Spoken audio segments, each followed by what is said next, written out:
제 나이 77, 서울에 25평짜리 아파트 한 채가 제 인생의 전부였습니다.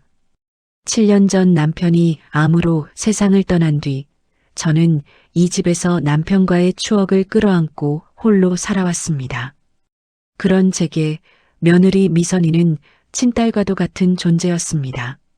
어머님, 제가 어머님 좋아하시는 김치찌개 끓여왔어요. 하지만 저는 몰랐습니다. 그 다정한 미소 뒤에 제 집을 통째로 집어삼키려는 시커먼 탐욕이 숨겨져 있었다는 것을, 그리고 아들이 효도 선물이라며 설치해준 저 AI 스피커가 훗날 며느리의 모든 죄를 기록하는 복수의 귀가 될 것이라는 사실도 말입니다. 지금부터 가장 믿었던 며느리의 완벽한 연극과 그 가면을 벗기기 위한 한 늙은 시어머니의 처절한 기록을 시작합니다. 나는 올해 77입니다. 남편과 40년간 악착같이 일해 장만한 서울의 25평짜리 아파트가 나의 유일한 보금자리이자 세상입니다. 7년 전 남편이 암으로 세상을 떠난 뒤로는 이 집의 모든 물건이 남편의 흔적이 되어 주었습니다. 거실 창가, 남편이 직접 짜준 화분 선반과 안방 벽에 걸린 낡은 결혼사진. 나는 이 집에서 남편과의 추억과 함께 조용히 늙어갈 운명이라 생각했습니다. 그런 내게 며느리 미선이는 어둠 속 한 줄기 빛과도 같았습니다. 아들이 좋은 사람 만나 결혼했다며 남편이 그리도 기뻐했는데 정말 그 말 그대로였습니다. 일주일에 두세 번은 꼭 찾아와 냉장고 가득 반찬을 채워놓고 갔습니다. 어머님, 이거 드셔보세요. 요즘 기력 없으신 것 같아서 제가 어머님 좋아하시는 추어탕 끓여왔어요. 나는 그런 미선이를 친딸 이상으로 아끼고 사랑했습니다. 경로당에 나가면 친구들은 하나같이 며느리 흉을 보느라 바빴지만 나는 끼어들 이야기가 없었습니다. 오히려 우리 며느리가 얼마나 착하고 살가운지 자랑하기 바빴죠. 나는 정말 복받은 사람이야. 우리 미선이가 어찌나 잘하는지 친딸도 저렇게는 못할 거야. 하지만 지금 생각해보면 그 완벽한 친절 속에 아주 미세한 균열이 있었는지도 모릅니다. 아니, 있었습니다. 전직 사서였던 나의 눈은 책에 찢어진 페이지를 찾아내듯 사람의 말과 행동의 불일치를 본능적으로 감지해내곤 했습니다. 미선이는 내 건강을 염려하면서도 유독 혼자 사는 것의 위험성을 자주 강조했습니다. 어머님, 요즘 뉴스 보셨어요? 독거노인 사고가 얼마나 많은데요. 혼자 넘어지시기라도 하면 어쩌려고 그러세요. 나는 그때마다 괜찮다며 손사래를 쳤지만 그녀는 집요했습니다. 그러던 어느 날 아들 준우가 커다란 상자를 들고 찾아왔습니다. 엄마, 이거 효도 선물. 이제 우리 엄마도 스마트하게 사셔야지. 상자 안에는 주먹만 한 크기의 하얀색 AI 스피커가 들어 있었습니다. 이름은 진이라고 했습니다. 아들은 집안 곳곳에 스피커를 설치하며 사용법을 알려주었습니다. 진이야, 오늘 날씨 어때? 라고 물으면 날씨를 알려주고, 진이야, 트로트 틀어줘라고 하면 구성진 가락이 흘러나왔습니다. 낯설고 불편했지만 아들의 성의가 갸륵해 나는 그저 고맙다고만 했습니다. 어머님, 이제 저희가 이걸로 어머님 목소리도 듣고 무슨 일 생기면 바로 알 수 있어요. 훨씬 안전할 거예요. 나는 그 말이 정말 나를 위한 것이라고 철석같이 믿었습니다. AI 스피커 진이가 설치된 후 미선이의 방문은 더 잦아졌고 그녀의 친절은 더 깊어졌습니다. 그리고 얼마 지나지 않아 그녀는 조심스럽게 첫 번째 본심을 드러내기 시작했습니다. 어머님, 제가 알아보니까 요즘 상속세가 장난이 아니더라고요. 미리 증여를 해두시면 세금도 아끼고 나중에 절차도 간단하대요. 그 순간 내 안에 늙은 사서가 아주 작은 경고등을 켰습니다. 미선이가 처음 증여 이야기를 꺼냈을 때 나는 그저 요즘 젊은 사람들이 우리 때와는 달리 참 똑똑하고 현실적이라고만 생각했다. 하지만 그날 이후 그녀의 모든 친절은 마치 날카로운 끝을 가진 것처럼 느껴지기 시작했다. 그녀는 올 때마다 반찬통을 내려놓기 무섭게 상속이나 세금에 관한 이야기를 꺼냈다. 어머님, 제 친구 시어머니는 얼마 전에 미리 아들한테 집을 증여하셨대요. 나중에 자식들끼리 싸울까봐 그러셨다나 봐요. 요즘 뉴스 보셨어요? 정부에서 다주택자 세금을 엄청나게 올린대요. 어머님도 미리 준비 안 하시면 나중에 세금 폭탄 맞으실 수 있어요. 그녀의 목소리는 언제나처럼 나긋나긋했지만 그 안에는 무언가를 재촉하는 듯한 조급함이 묻어 있었다. 나는 매번 아직은 괜찮다. 내가 알아서 할 일이다라며 화제를 돌렸지만 그럴수록 그녀의 방문은 줄어들었고 전화는 뜸해졌다. 나의 낡은 수첩에는 그녀의 변화가 날짜별로 꼼꼼히 기록되기 시작했다. 10월 5일 미선이 방문. 상속세 이야기 꺼냄. 거절하자 30분 만에 돌아감. 10월 12일 전화통화. 안부 대신 증여세법 개정안 이야기. 평소보다 목소리 톤이 높고 말이 빨랐음. 전직 사서의 직업병은 이제 내 유일한 방어기제가 되어주고 있었다. AI 스피커 진이는 여전히 집안 곳곳에서 제 역할을 하고 있었다. 나는 처음의 어색함을 넘어 이제 혼자 있을 때면 가끔 진이에게 말을 걸곤 했다. 진이야, 오늘 날씨 참 좋다. 우리 영감님이 살아있었으면 같이 산에 갔을 텐데. 그러면 진이는 기계적인 목소리로 대답했다. 네, 주인님. 오늘은 전국적으로 맑고 화창한 날씨가 예상됩니다. 그렇게 기계와 대화를 나누는 내 모습이 처량하게 느껴지기도 했지만 아무도 없는 집에서 울리는 그 목소리가 따로는 위안이 되기도 했다. 시간이 흐를수록 미선이의 압박은 더욱 노골적으로 변해갔다. 어느 날 그녀는 서류 봉투 하나를 들고 와 내 앞에 내밀었다. 어머님, 제가 법무사 친구한테 다 물어보고 서류까지 준비해 왔어요. 어렵지 않아요. 여기 도장만 찍으시면 돼요. 나는 서류를 밀어내며 단호하게 말했다. 그 이야기는 그만하자고 했을 텐데. 나는 아직 내 집을 누구에게도 줄 생각이 없다. 내 단호한 목소리에 처음으로 미선이의 얼굴에서 웃음기가 완전히 사라졌다.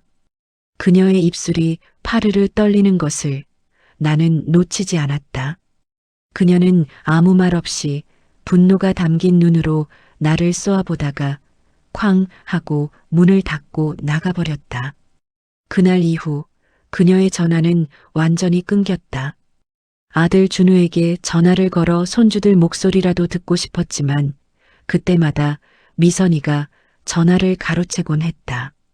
어머님, 애들 지금 학원 갈 시간이에요. 나중에 전화 드릴게요. 물론 그 전화는 2번 다시 걸려오지 않았다. 나는 그렇게 서서히 가족들에게서 고립되고 있었다. 내 수첩에는 이제 그들의 방문 기록 대신 내가 전화를 걸었지만 받지 않은 날짜들만이 빼곡히 적혀갔다. 나는 매일 밤 남편의 사진을 보며 물었다. 여보, 내가 뭘 잘못한 걸까요? 내가 너무 욕심을 부리는 걸까요? 하지만 사진 속 남편은 그저 인자한 미소로 나를 바라볼 뿐이었다. 나는 점점 더 외로워졌고 내 편은 아무도 없다는 생각에 밤잠을 설치는 날이 늘어갔다. 내 유일한 말벗은 이제 AI 스피커 진이뿐이었다. 미선이의 연락이 끊긴 지 석 달이 지났다. 손주들을 못 본 지는 벌써 반년이 넘어가고 있었다. 내 마음속에는 분노와 서운함 대신 이제 포기와 외로움만이 묵직하게 자리 잡고 있었다. 가족에게 버림받았다는 사실을 나는 서서히 인정해야만 했다. 내 유일한 대화 상대는 여전히 진이뿐이었고 나는 이제 제법 익숙하게 진이야. 오늘 내 혈압 좀 제절하거나 진이야. 외로운데 노래나 한 곡 틀어봐라고 명령하곤 했다. 그러던 어느 날 저녁 초인종이 울렸다. 화면에는 내가 그토록 그리워하던 아들 준우가 잔뜩 야윈 얼굴로 서 있었다. 미선이는 없었다. 아들 혼자였다. 나는 버선발로 뛰어나가 문을 열었다. 준우야, 이게 얼마만이야? 밥은 먹었니? 아들은 아무 말 없이 고개를 끄덕이며 힘없이 거실로 들어와 소파에 주저앉았다. 뭔가 큰일이 있다는 것을 직감했다. 나는 아들의 맞은편에 앉아 조용히 아들의 다음 말을 기다렸다. 한참의 침묵 끝에 아들은 갑자기 내 앞에 무릎을 꿇었다. 내 심장이 철렁 내려앉았다. 엄마, 37살 먹은 아들이 내 앞에서 아이처럼 울기 시작했다. 그의 어깨는 가늘게 떨리고 있었고 그의 눈물은 내 가슴을 후벼 팠다. 엄마, 우리 정말 힘들어. 미선이도 애들도 나 회사에서. 아들은 말을 잇지 못하고 그저 흐느끼기만 했다.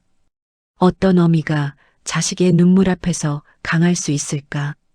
며느리에 대한 서운함도 집을 노리던 그들의 탐욕도 아들의 저 눈물 한 방울 앞에 모두 녹아내리는 것 같았다. 일어나 준우야. 무슨 일인지 엄마한테 똑바로 말해봐. 아들은 내 바지가랑이를 붙잡고 떨리는 목소리로 애원했다. 집집 명의만 엄마 명의만 내 이름으로 해주면 안 될까? 그럼 대출받아서 빚 갚고 애들 학원비라도 낼 수 있어. 엄마는 계속 여기서 살 수 있어. 내가 약속할게. 제발 제발 한 번만. 아들의 눈물은 진심처럼 보였다. 아니, 나는 그것이 진심이라고 믿고 싶었다. 결국 이 모든 것이 나를 걱정해서가 아니라 정말로 살기 힘들어서 그랬던 것이라고. 그렇다면 내가 이 집 한 채 때문에 내 아들과 손주들을 길바닥에 나앉게 만들어야 하는 걸까? 내 마음이 지진이라도 난 것처럼 흔들리기 시작했다. 알겠다.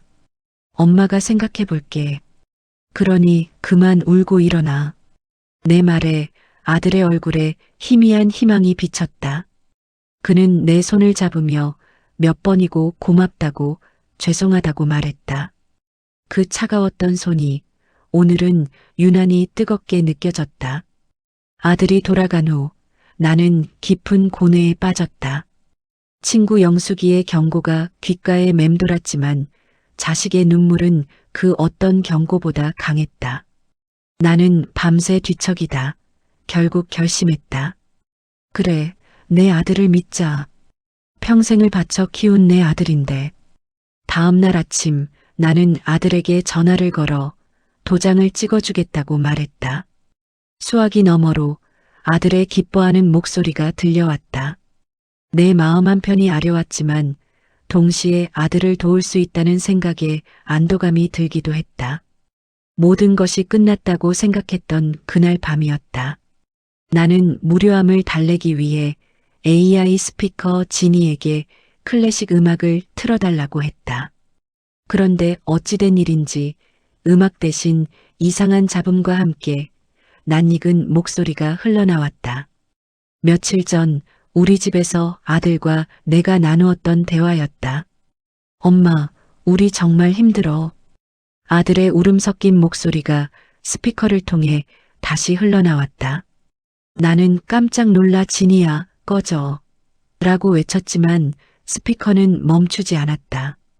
오히려 그 뒤에 이어진 내가 들어서는 안 될 대화까지 남김없이 재생하기 시작했다. 그것은 아들이 우리 집을 나간 직후 며느리 미선이와 통화한 내용이었다. 미선아. 나야. 성공했어. 엄마, 거의 넘어온 것 같아. 내 눈물 연기가 먹혔나 봐. 내 심장이 멎는 것 같았다. 스피커에서는 아들의 경쾌한 목소리에 이어 며느리의 까르르 넘어가는 웃음소리가 들려왔다. 어머, 자기 연기 많이 늘었네. 효자 연기 제대로 했네. 잘했어. 그럼 이제 우리 코인 대박 나면 바로 잠실 이사 가는 거야. 코인 대박 잠실 이사.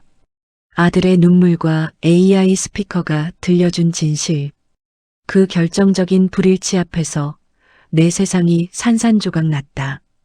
나는 그 자리에 주저앉아 소리도 내지 못한 채 텅 빈 스피커를 노려보았다.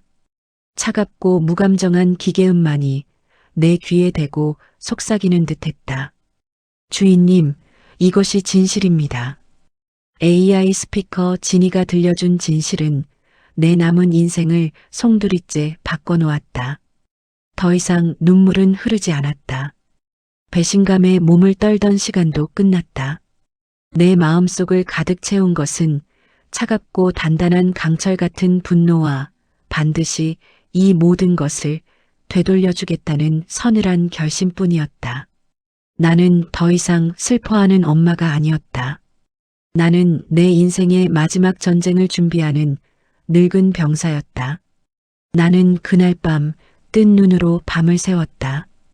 그리고 내가 무엇을 해야 할지 머릿속으로 수백 번의 시뮬레이션을 반복했다. 감정적으로 대응해서는 안 된다.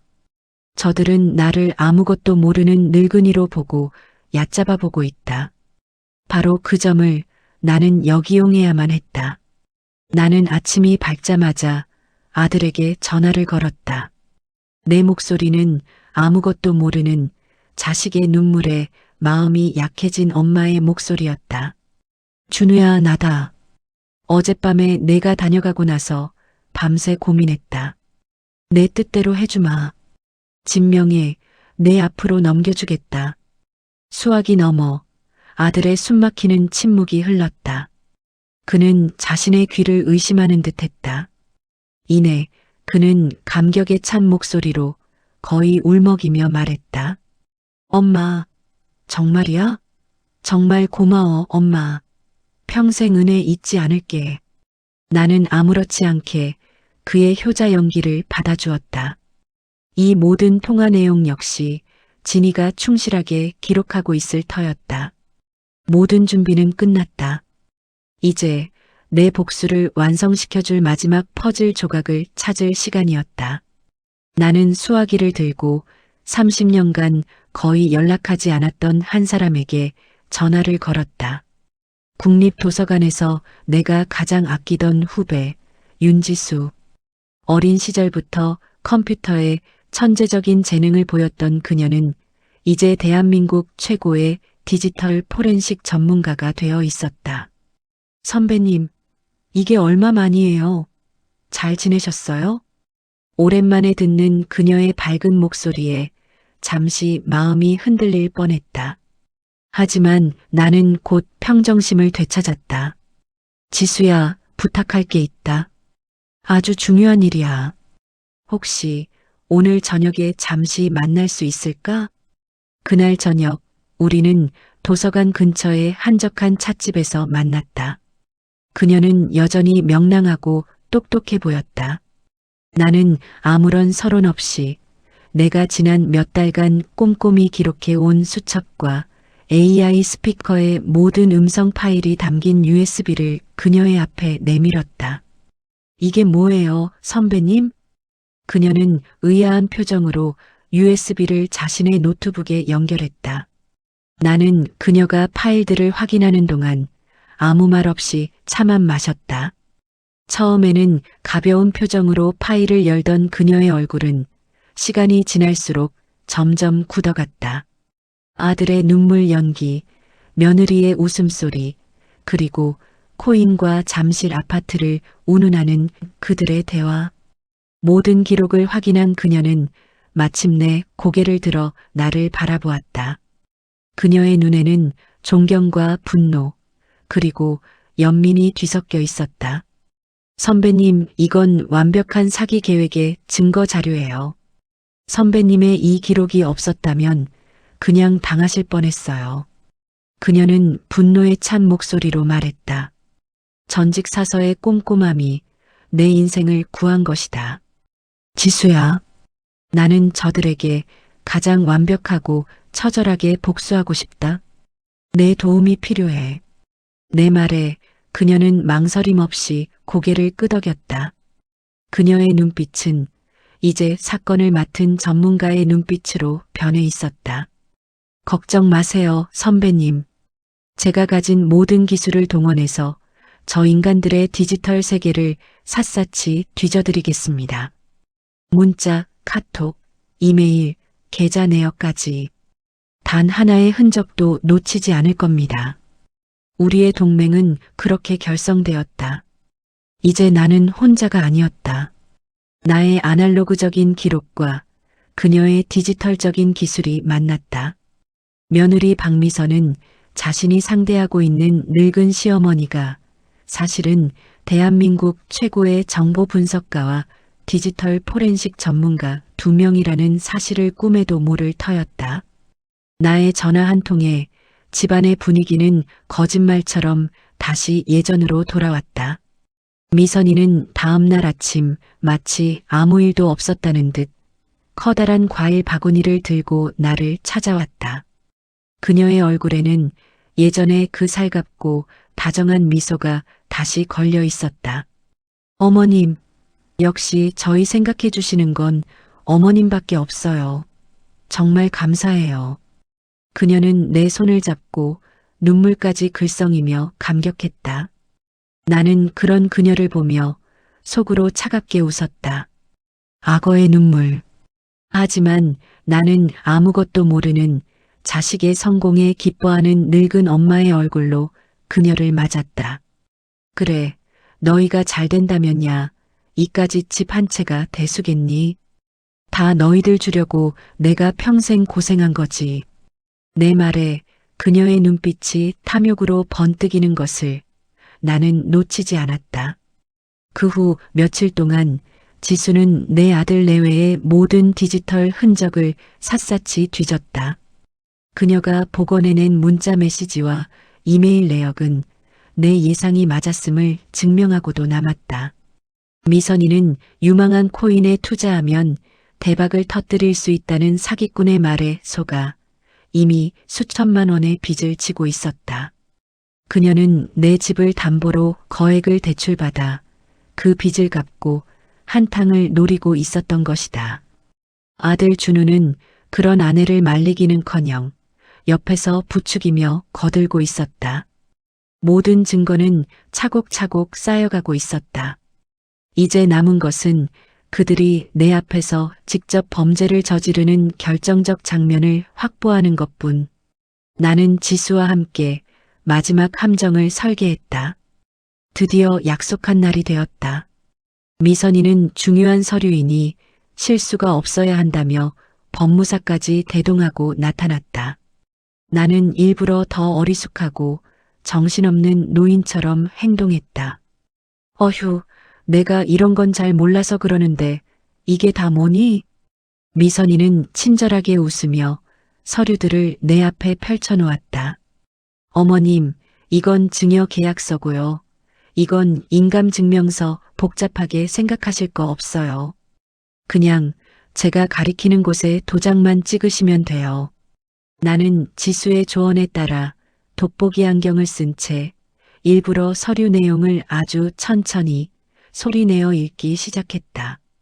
거실 구석 AI 스피커 지니가 우리의 모든 대화를 충실히 녹음하고 있을 터였다.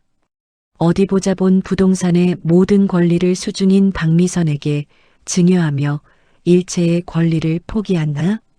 내 목소리가 살짝 떨리자 미선이가 재빨리 말을 잘랐다. 아유, 어머님. 그건 그냥 법률 용어라 그래요. 형식적인 거니까 신경 쓰지 마세요.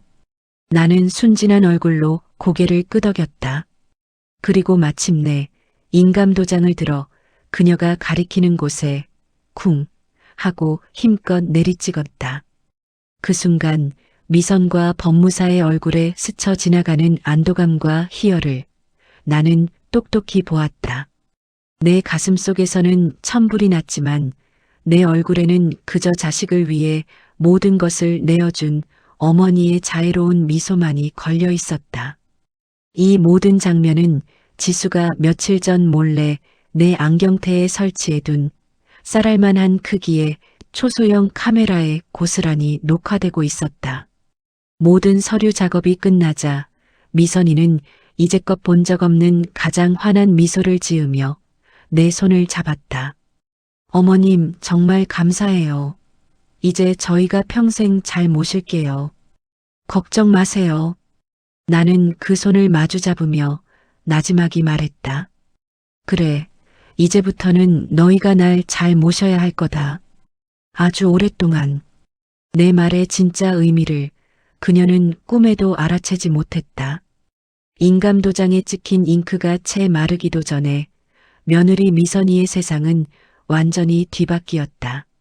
다음 날 아침 그녀는 마치 개선장군처럼 자신의 짐가방 몇 개를 들고 우리 집 현관문을 열고 들어섰다. 어머님, 저 이제부터 여기서 어머님 모시고 살려고요. 아버님 돌아가시고 혼자 계셔서 적적하셨죠?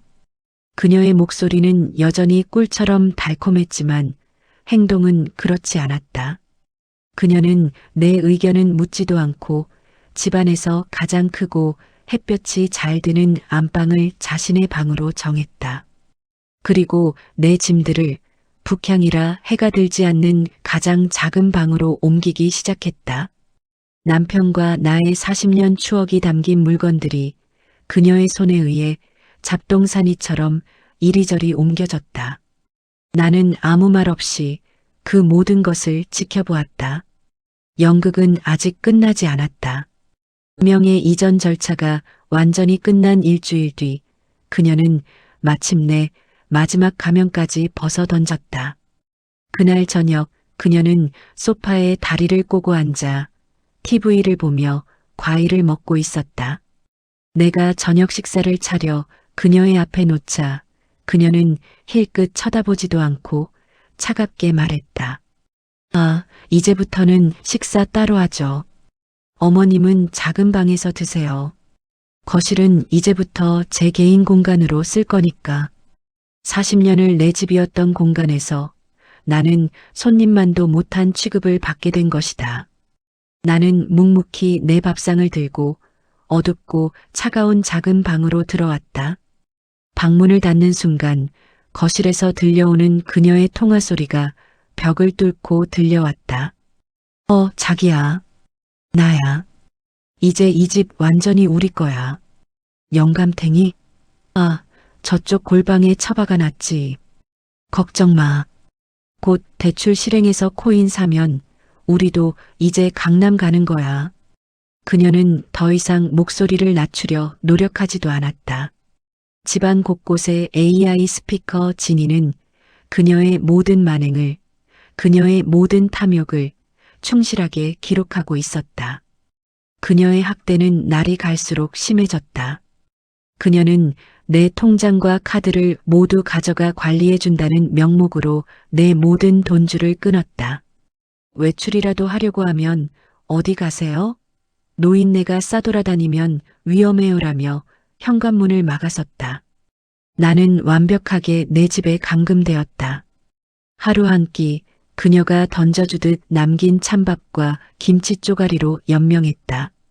거실에서는 매일같이 그녀와 그녀의 친구들이 모여 웃고 떠드는 소리가 들려왔지만 나는 작은 방에서 숨소리조차 죽인 채 웅크리고 있어야 했다. 사람이 어디까지 잔인해질 수 있는지 나는 매일 밤 온몸으로 깨닫고 있었다. 몸은 쇠약해져 갔지만 내 정신은 얼음처럼 차갑게 벼려지고 있었다. 나는 매일 밤 연희가 몰래 가져다 준 작은 이어폰을 귀에 꽂고 진이가 녹음한 그날의 기록들을 확인했다. 그녀의 모든 통화, 모든 독백, 모든 계략이 내 손안에 쌓여가고 있었다. 그녀는 자신이 완벽한 승리자라고 생각하겠지만 사실은 거대한 거미줄의 한가운데로 스스로 걸어 들어오고 있는 먹잇감에 불과했다. 어느 날 그녀가 잔뜩 흥분한 얼굴로 내 방문을 열었다. 어머니, 저 내일 은행 가서 집 담보로 대출 받을 거예요. 드디어 우리도 부자 되는 거예요. 그녀의 얼굴은 탐욕으로 번들거리고 있었다. 드디어 올 것이 왔다. 내가 기다리던 마지막 순간. 나는 앙상하게 마른 얼굴로 그녀를 보며 희미하게 웃어주었다. 그래, 축하한다. 내가 행복하면 됐다. 내 연기에 그녀는 만족스러운 미소를 지으며 방을 나갔다. 나는 그녀의 뒷모습을 보며 조용히 응조렸다. 그래, 내일은 너와 나의 마지막 축제가 될 것이다. 그리고 그 축제의 끝에서 웃는 사람은 내가 될 것이다. 나는 조용히 핸드폰을 들어 단 한 사람, 나의 조력자 윤지수에게 짧은 문자를 보냈다. 내일 오전 10시. 모든 준비 완료. 다음 날 오전 10시, 우리 집 거실은 마치 전쟁을 앞둔 작전 상황실 같았다. 며느리 미선이는 소파에 앉아 은행에서 가져온 수십 장의 대출 서류를 검토하며 마지막 서명을 준비하고 있었다. 그녀의 옆에는 대출을 담당하는 은행 직원이 공손한 자세로 앉아 있었다. 미선이의 얼굴에는 곧 수억 원의 돈이 자기 손에 들어온다는 탐욕과 흥분이 고스란히 드러나 있었다. 나는 작은 방에서 이 모든 상황을 숨죽여 지켜보고 있었다. 내 손에는 언제든 110일을 누를 수 있도록 준비된 핸드폰이 들려 있었다. 미선이가 막 서류에 도장을 찍으려던 바로 그 순간이었다. 딩동 마이너스 초인종이 울렸다. 미선이는 짜증 섞인 표정으로 누구세요? 라고 물었다. 인터폰 화면에는 말끔한 정장 차림의 젊은 여자가 서 있었다. 나의 조력자, 디지털 포렌식 전문가 윤지수였다. 누구신데 남의 집에 함부로. 미선이의 말이 채 끝나기도 전에 현관문이 열리고 지수가 변호사와 함께 거실로 들어섰다. 그녀의 손에는 노트북 컴퓨터가 들려 있었다. 갑작스러운 이들의 등장에 미선이와 은행 직원은 당황한 표정으로 자리에서 일어났다. 지금 뭐 하시는 거예요? 여긴 제 집이에요. 당장 나가세요. 미선이가 날카롭게 소리쳤다. 하지만 지수는 조금도 당황하지 않고 그녀를 똑바로 쳐다보며 차갑게 말했다. 박미선 씨, 이 집은 아직 당신 집이 아닙니다. 그리고 곧 당신 소유가 될 일도 영원히 없을 겁니다. 지수는 노트북을 거실 테이블 위에 올려놓았다. 그리고 나를 향해 눈빛으로 신호를 보냈다. 나는 작은 방에서 나와 천천히 거실로 걸어나갔다. 깡마르고 초라한 내 모습을 본 미선이는 경악과 분노가 뒤섞인 표정으로 소리쳤다. 어머니, 지금 이게 다 뭐예요? 이 사람들은 누구고요? 나는 그녀의 눈을 피하지 않고 똑바로 마주 보았다. 그리고 내 생애 가장 차갑고 단호한 목소리로 거실 한가운데 놓인 AI 스피커를 향해 명령했다. 진이야. 내 부름에 스피커에서 푸른 불빛이 들어오며 기계음이 흘러나왔다.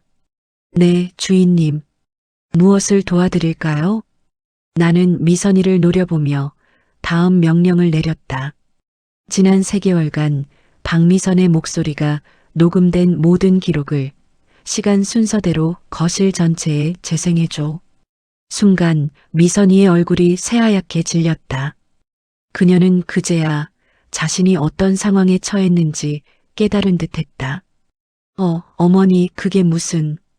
그녀가 변명을 하려던 찰나 스피커에서 그녀 자신의 목소리가, 그녀의 추악한 진심이 집안 전체에 울려 퍼지기 시작했다. 어머, 자기야. 나야. 성공했어. 엄마, 거의 넘어온 것 같아. 코인 대박 나면 바로 잠실 이사 가는 거야. 어차피 오래 못 사실 거 아니야. 연세가 77이면 얼마나 더 사시겠어? 저 영감탱이 저쪽 골방에 처박아 놨지. 걱정 마. 자신이 내뱉었던 모든 말들이 한마디 한마디 비수가 되어 그녀 자신의 심장에 박혔다. 미선이는 귀를 막고 주저앉아 비명을 질렀다. 은행 직원은 사색이 되어 뒷걸음질 치기 시작했다. 지수는 그런 미선이를 차갑게 내려다보며 마지막 결정타를 날렸다. 박미선 씨, 당신이 시어머니를 속여 증여받은 이 집은 명백한 사기 및 협박에 의한 재산 갈취입니다. 이 모든 음성 기록은 법적 증거로 제출될 것이며 당신의 코인 투자 사기꾼과의 통화 내역 그리고 자금 세탁을 시도한 정황까지 모두 확보했습니다. 변호사가 그녀의 앞에 차가운 서류 한 장을 던졌다. 사기, 존속 협박, 사문서 위조. 각오하시는 게 좋을 겁니다. 미선이는 아무 말도 하지 못했다. 그녀는 그저 바닥에 주저앉아 자신이 만든 기술의 함정 속에서 자신이 뱉은 탐욕의 목소리를 들으며 소리 없이 무너져 내렸다. 나는 그 모습을 아무런 감정 없이 그저 조용히 지켜볼 뿐이었다. 거실을 가득 채웠던 며느리 미선이의 추악한 목소리가 멎었을 때 집안에는 무거운 침묵만이 남았다. 그녀는 바닥에 주저앉은 채 텅 빈 눈으로 허공만 바라보고 있었다. 모든 것을 잃은 사람의 얼굴이었다.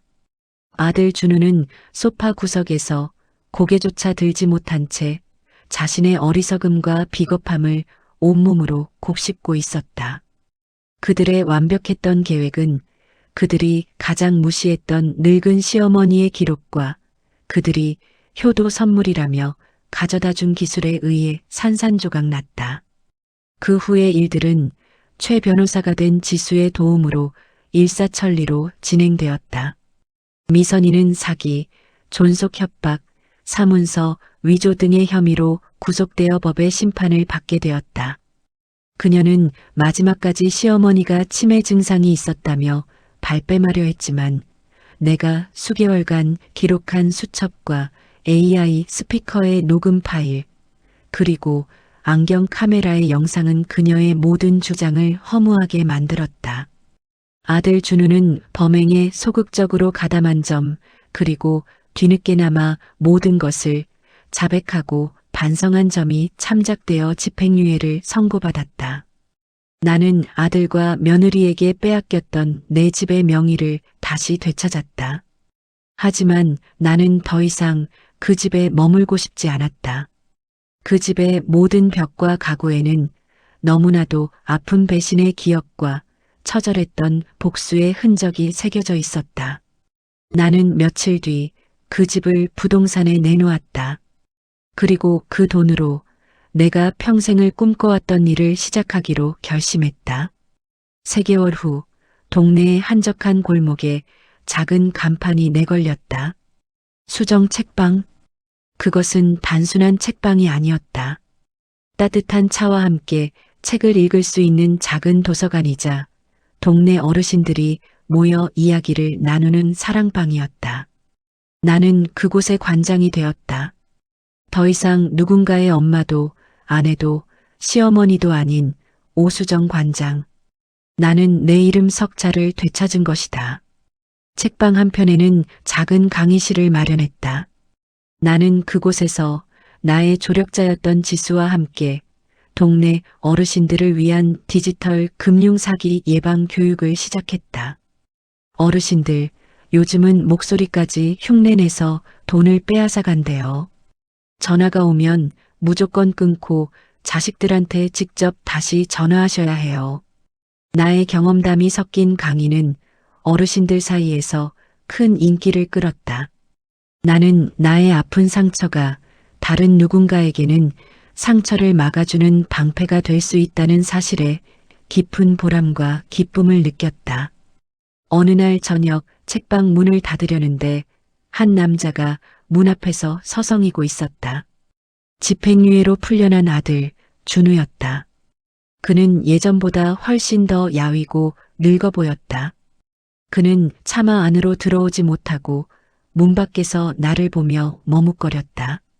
어머니, 나는 아무 말 없이 그에게 따뜻한 차 한 잔을 건넸다. 우리는 마주 앉아 한참 동안 말이 없었다. 먼저 침묵을 깬 것은 아들이었다. 저 편의점에서 아르바이트 시작했어요. 미선이랑은 이혼 서류 정리 중이고요. 어머니께 빼앗았던 돈 평생에 걸쳐서라도 꼭 갚겠습니다. 그의 목소리에는 더 이상 거짓된 연기가 섞여 있지 않았다. 나는 그저 고개를 끄덕였다. 용서라는 단어는 아직 내게 너무 무거웠다. 하지만 나는 더 이상 그를 미워하지도 않았다. 그는 이제 내가 책임져야 할 아들이 아니라 자신의 인생을 스스로 책임져야 할 한 명의 어른일 뿐이었다. 밥은 잘 챙겨 먹고 다니니? 내가 무심코 던진 한마디에 아들의 눈에서 굵은 눈물이 다시 터져나왔다.